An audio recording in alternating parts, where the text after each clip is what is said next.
आइए हमारे साथ कार्यक्रम में शामिल हो रहे हैं बेल राइज इंडस्ट्रीज के प्रोमोटर सुमेध बड़वे साहब हमारे साथ कार्यक्रम में हो रहे हैं शामिल। पहले मैं बेल राइज इंडस्ट्री के बारे में आपको थोड़ी सी जानकारी दे दूं। 1988 में इस कंपनी की हुई थी शुरुआत। ऑटो कंपोनेंट मैन्युफैक्चरिंग से जुड़ा कंपनी करती है कारोबार और भारतीय ऑटो कंपनी के लिए सेफ्टी सिस्टम्स और इंजीनियरिंग सॉल्यूशंस देने का कंपनी कारोबार करती है। और भारत के two wheelers metal component market में कंपनी का 24% का बड़ा मार्केट शेयर है। और सुमेध बड़वे साहब, आपने पर्ड्यू यूनिवर्सिटी से मैकेनिकल इंजीनियरिंग में बैचलर ऑफ साइंस की डिग्री हासिल की है। 2024 में आपने हार्वर्ड बिजनेस स्कूल से एमबीए की डिग्री भी हासिल की है। यानी कि गजब की दोनों ही तगड़ी डिग्री आपकी इंजीनियरिंग की भी है और साथ ही साथ मैनेजमेंट की भी।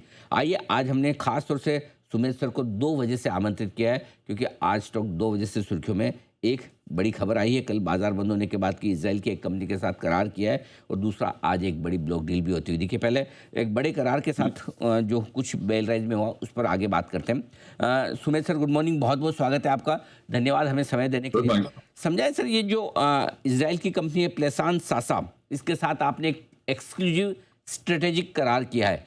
क्या है ये एग्रीमेंट, किस तरह का आपका जॉइंट वेंचर है, किस तरह का करार है, इसके बारे में क्या डिटेल्स हैं आपके पास, बताएं सर। जी जी। तो एक प्लासान सासा एक इजरायली कंपनी है और वो एक ग्लोबल लीडर है इन आर्मर्ड व्हीकल सॉल्यूशंस।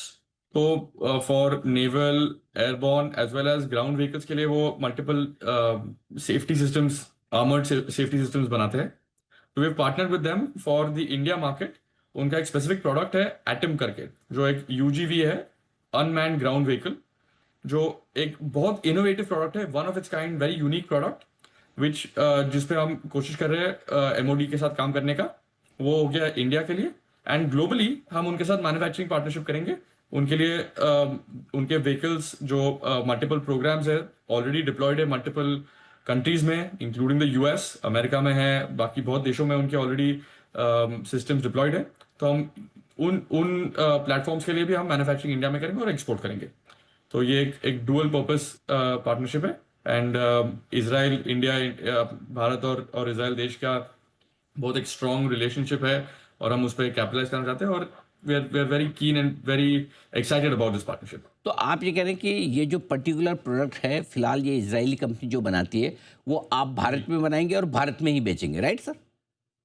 वो बनाएंगे और भारत में बेचेंगे, और उनके जो ये प्रोडक्ट जो बाकी सारी दुनिया में बेचते हैं उसके लिए भी हम मैन्युफैक्चरिंग पार्टनरशिप की है हमने, तो उसके लिए भी हम पार्ट्स बनाएंगे। अब इसमें ये बताएं कि फिर क्या किसी तरह का जॉइंट वेंचर है? कितनी इक्विटी आपके पास होगी, कितनी इजरायली कंपनी के पास होगी, और दोनों कितना निवेश आप करने जा रहे हैं? जी, तो ये शुरुआत में अभी स्ट्रेटेजिक पार्टनरशिप है। स्ट्रेटेजिक पार्टनरशिप है, तो इसको इवेंचुअली आगे जाके जेवी के लिए बन सकता है।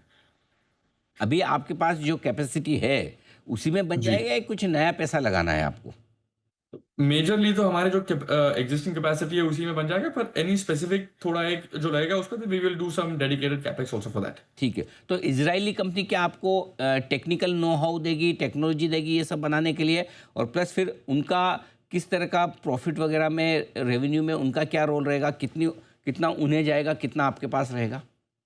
जी, जो इंडिया में पार्टनरशिप करेंगे, जो इंडिया में बेचेंगे, उसमें there be an understanding between us. जिस तरीके से हम उसको एक कमर्शियल अंडरस्टैंडिंग करेंगे वो एक है, और जिस तरीके से हम उनको एक्सपोर्ट करेंगे, हमारे जो पार्ट्स इंडिया में मैन्युफैक्चर होकर उनको हम इजराइल में सप्लाई करेंगे या बाकी देशों में सप्लाई करेंगे, उसमें हमारे स्टैंडर्ड प्रॉफिटेबिलिटी नॉर्म्स लगेंगे। ऑब्वियसली एरोस्पेस और डिफेंस इंडस्ट्रीज में ऑटोमोटिव से हायर मार्जिन होते हैं, सो उससे हमें एक फायदा होगा। क्या इसके लिए कोई अपफ्रंट पेमेंट भी आपको देना है इजरायली कंपनी को? नहीं, इसमें the best part is a win win partnership. तो हमें हम एज जैसे ऑर्डर आएगा वैसे वैसे हम इन्वेस्ट करते जाएंगे। So it is a very safe and look एक बड़ा पार्टनरशिप हम बहुत वैसे बढ़िया। देख रहे हैं। सुमित जी, एक और चीज़ बताएं, किस तरह का ये, जी कब से आपका ये बिजनेस शुरू हो जाएगा, इमीडिएटली या इसको कुछ समय लगेगा? और कितने रेवेन्यू की से, ये साल तो चलिए अब 3-4 महीना बचा है, अगले वित्त वर्ष जी। में इस पार्टनरशिप से, इस करार की वजह से कितना और एक्स्ट्रा रेवेन्यू आने की उम्मीद करें? सो हम सोच रहे हैं कि ये अल्टीमेटली डिपेंड करता है मिनिस्ट्री ऑफ डिफेंस पे। वो जिस तरीके से प्रोक्योर करते हैं उनके वॉल्यूम्स के हिसाब से ये एक मार्केट साइज डिफाइन होगा। पर हमें लगता है कि ये एक बहुत यूनिक और एक्सट्रीमली यूनिक प्रोडक्ट है और बहुत इनोवेटिव प्रोडक्ट है। तो ये एक अनमैन्ड ग्राउंड व्हीकल है जो ऑटोनोमसली रोबोटिकली भी चल सकता है and it can be operated also remotely. तो जैसे एक इनएक्सेसिबल रिमोट रीजन्स है, जैसे कश्मीर हो गया या नॉर्थ ईस्ट हो गया, जहाँ पे very hard for humans to go और एंड ऑपरेट, वहाँ पे ये सिस्टम ऑटोमेटिकली भी सेपरेटली भी जा सकता है और इसको आप कनेक्ट भी कर सकते हैं विद अ प्राइम व्हीकल। सो एक डुअल पर्पस है, वन ऑफ इट्स काइंड, दुनिया में ऐसे प्रोडक्ट्स बहुत कम है, तो इसलिए हमें लगता है इसमें मार्केट पोटेंशियल बहुत बड़ा है, but depends on how this eventually pans out, but it's we are excited about it. अगर रेवेन्यू का ना भी दे पाए अंदाजा, लेकिन एक मार्केट पोटेंशियल जैसा आपने कहा बड़ा है, दे पाए कि भारत में कितना बड़ा मार्केट हो सकता है, क्योंकि आप तो विदेशों में भी बनाकर बेचने के बारे में सोच रहे हैं, जैसा आपका टाई अप है इजरायली कंपनी के साथ, तो कितना बड़ा मार्केट ग्लोबली है, कितना बड़ा मार्केट इंडिया में है? तो मल्टीपल 100 crores तो है ही, but it is very hard to predict exactly how it is, but we expect it to be a slow and steady, एक स्टेप बाय स्टेप इस पे जाएंगे, but we are excited about it. से शुरुआत होगी, कितने कितने महीने लगेंगे इसको पहले ऑर्डर को आपको पाने में, एग्जीक्यूट करने में? तो इसको एक जेस्टेशन पीरियड थोड़ा सा रहता है इसमें, क्योंकि आपको but we are expecting to start showcasing the products very very soon, अगले 2-3 महीने में ही, एंड उसके बाद then there is it will go through multiple trials, तो उसको थोड़ा सा टाइम लगेगा, बट इट्स एक हाथी जैसा होता है, हिलने में थोड़ा सा टाइम लगता है, पर एक बार हिल गया फिर बहुत बहुत बहुत एक बहुत बड़े तरीके से आगे हिलता है। ठीक बात है।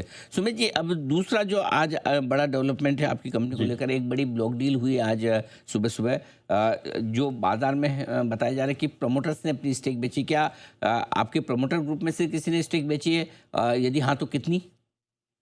जी, एक 6-6.5% तक हमने डाइल्यूट हमें करना पड़ा।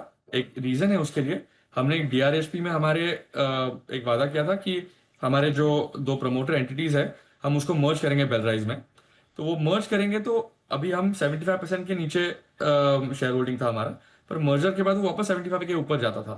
तो वो एमपीएस के जो सेबी के जो नॉर्म्स है, वो उसको वायलेट करता था। टू प्रिवेंट दैट हमें पहले एक ये शेयर डाइल्यूट करके एक थोड़ा सा बेचना पड़ा। तो अभी जब हमारा मर्जर होगा तो वापस एक अंडर 75% के रेंज में चला जाएगा। तो उसकी वजह से ये हमें करना पड़ा because of the need of the hour, not because of any other reason. तो हमें उस तरीके से हमने ये आज ये ट्रांजेक्शन कंप्लीट किया है। And from a investor perspective, global large players है, which we are very happy to have them on the cap table and as our investors. ठीक बात है। तो आपको अपनी स्टेक 75% के नीचे ही रखनी है सेबी नियमों के जी मुताबिक, उसलिए आपको बेचना पड़ा। एक और आखिरी जी सवाल आपसे, उसी टाइप के बारे में, इजराइल की जो कंपनी के बारे में आपने बताया, प्लासान सासा, जी दुनिया भर में ये अनआर्म्ड व्हीकल्स के बारे में और जो बिजनेस कर रही हैं, उस मामले में जी कितनी बड़ी कंपनी है, किस लेवल पे आती है, इसका उस कंपनी के बारे में अंदाजा बताएं कि क्या वो मार्केट लीडर है, किस तरह की उनकी जी बिजनेसेस है? बिल्कुल मार्केट लीडर है और उनके प्रोडक्ट्स बहुत स्पेसिफिक है और स्पेशलाइज्ड है। तो वो यूएस अमेरिका जैसे देशों के साथ काम करते हैं, और इसराइल का टेक्नोलॉजी तो वर्ल्ड मार्केट लीडर है ही। उनका बहुत एक्सटेंसिव यूज हो चुका है इन द बैटलफील्ड। तो ऐसा नहीं है कि एक नया प्रोडक्ट है जो ट्रायल एंड टेस्टिंग होगा, एक already well deployed, well tested, well use product है। और तो उसकी वजह से there is a large opportunity that we see specifically in India also. में हम जानते हैं कि भाई ऑटो कंपोनेंट्स बनाने वाली कंपनी ऑटो स्पेस की है। ये तो एक अलग डिफरेंट लाइन हो गई।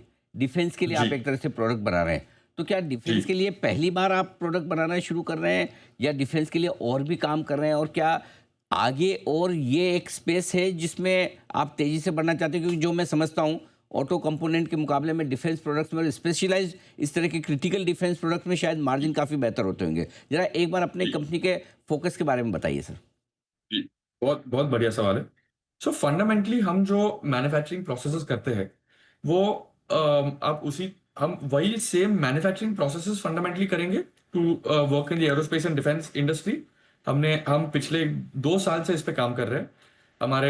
हमने एक नया एक सब्सिडरी भी खोला है, बेलराइज का subsidiary, which is Belrise defence and aerospace industries, जो हमने खोला है। तो उसमें the idea is to focus on this space. हमें लगता है कि इसमें एक लॉन्ग टर्म बहुत बड़ा अपॉर्चुनिटी है। Fundamentally utilising the same process that we currently do, we are able to work on this space. And हमें एक ये रेवेन्यू स्ट्रीम को एक मीनिंगफुल पोर्शन बनाना है हमारे लार्जर स्केल में। तो इसमें अगले कई महीनों में I think that will be our endeavour, that will be our thought process.